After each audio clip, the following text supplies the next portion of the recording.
کہ میری امی کہتی ہیں کہ اگر آپ کی نیل پالش لگی ہوئی آپ کی نماز نہیں ہوئی. میں کہا اللہ میاں اتنے فالتو بیٹھے ہیں کہ وہ یہ دیکھ رہے ہیں تمہارے 5 یعنی اس خربوں کی یونیورس میں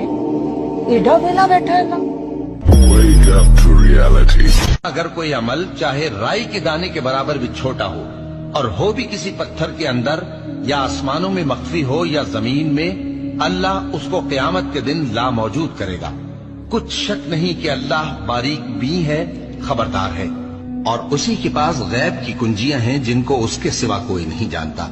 اور اسے جنگلوں اور دریاؤں کی سب چیزوں کا علم ہے، اور کوئی پتا نہیں جھڑتا مگر وہ اس کو جانتا ہے،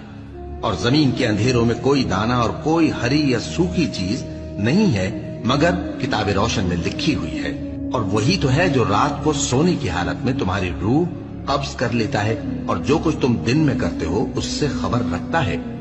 پھر تمہیں دن کو اٹھا دیتا ہے تاکہ یہی